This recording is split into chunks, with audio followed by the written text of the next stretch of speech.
Righto, tell you there, champs. Now, the Gigabyte Aero was the best 15-inch premium gaming laptop, if we're talking thin and lights, of the last generation. I wasn't the only one that said that. Many creators said the same thing. And to cut a long story short, if you just want to know, yes, it is still the one to beat. Now, I haven't reviewed all the other ones, but they're all pretty much refreshes, so I don't expect that they're going to be any better than this. Unless they pull a rabbit out of a hat, which, could happen, but very unlikely. Now, I've already done a gaming review and a content creation review. I'll leave a link to those in the description. This is my full review. Let's get into it. And by the way, if you're new already, come on, sub up and join the Woo train. Hit that bell, ding-a-ling-a-dong. Now, the Gigabyte Aero model I have here is the studio version. So this one comes with the 4K OLED display and studio drivers. It is certified studio laptop. So the Aero with the 144Hz display is more for gaming. This one's more for creators. And of course, it doesn't matter really which one you get. And of course, you can game on this. It games like a champ. The model I have here comes with the 10875H, so that's an 8-core i7 CPU. You can get an 8-core i9, and this also comes with NVIDIA's latest super graphics. So this one has an RTX 2070 Super Max-Q. You can get a 2060, 1660, 2080 as well, Max-Q if you want.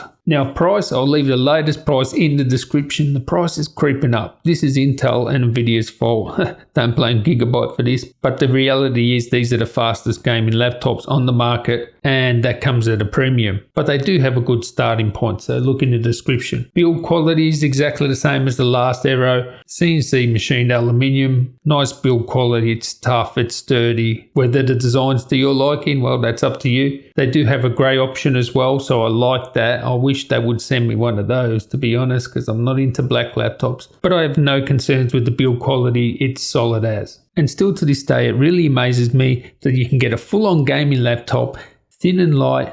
We're talking 2 kilos or 4.4 pounds and 20 millimeters thick. So that's awesome. It comes with every single port you want. This is the good thing about the Gigabyte and what separates it for me. 3 times USB 3.2 Gen 1 Type A, 1 Thunderbolt 3. Now I wish there were more Thunderbolt 3s, but at least it has Thunderbolt 3. HDMI 2.0, shame on you NVIDIA. That just means it can't drive 4K 120. We need DisplayPort 1.4. You get a UHS 2 SD card reader, Ethernet, and a combination audio jack. So every port you want. Inside, it's the same as last model as well. You have 2 M.2 drives, so that is amazing. And that is upgradable, so is the RAM. The RAM is upgradable as well, and beefy cooling in here. Pretty much as good as it gets for cooling in a thin and light premium gaming laptop. The sound on it quite surprised me. It was actually really nice. It was clear. It doesn't have like beefy oomph, but what do you expect in a laptop?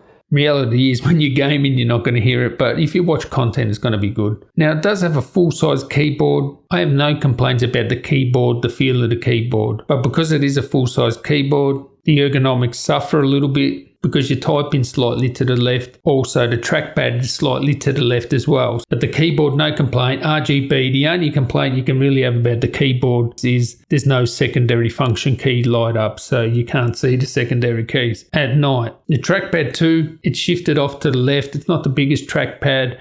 It is totally serviceable. You can use it no problems, but it's certainly not one of the best trackpads, and it feels a tad vague at times. So I think in the next model, no number pad, big trackpad straight in the middle, and then you nearly got the perfect laptop here.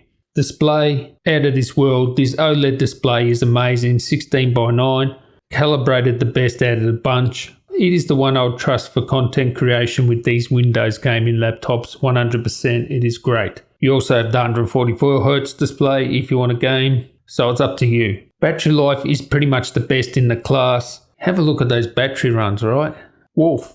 Yes, you're getting over 5-6 hours, sometimes 7 hours. And even the one where I had it at full brightness was over 3 hours. So really good battery life for a gaming laptop. It is class leading. I mean, it's not going to compare to MacBook Pro XPS 15 in terms of battery life, but compared to all the other gaming ones, yeah, it's the best. And for performance, check out my gaming and content creation review where I take a deep dive into performance and thermals. The thermals are as good as you get in this thin and light package. 230 watt power supply. It comes at the cost of noise. When you're pushing it hard, you're going to hear fan noise. That's just how it is. But it really shifts a lot of air. You get a lot more performance with this laptop compared to, say, a Razer or something like that. So top marks for a thin and light for performance.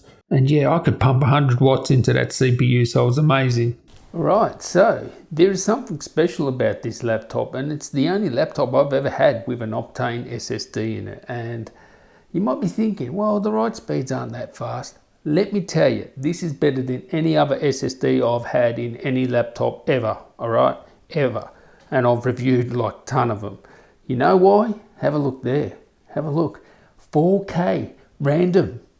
Look, have you ever seen speeds like that before? No, you haven't. That's because Optane is the best storage technology we have. It's up to 5 times more responsive than a normal SSD, and it's the closest thing we've got to RAM. It really is the best. So I guess there you have it. I mean, what can I complain about? Not much really. The design might not be for everyone. I think the ergonomics with the keyboard and trackpad, it's not my favourite in that regard. But 100%, if I was going to buy a thin and light premium gaming laptop, talking gaming here, / content creation laptop, this would be it. As an overall package, it's better than the Alienware, the Razer and the Zephyrus. That's as an overall package. So if you haven't thought about getting one of these laptops, this one is the best in that class. So that is what it is. Thank you guys for watching, really, thank you. Please let me know in the comments how you're doing in isolation, lockdown. I mean, sort of getting used to it a bit, but still, yeah, you can't go out, you can't do nothing. Bit of a head wreck, isn't it? Let me know how you guys are doing. I'll catch you in the next one. Tally ho.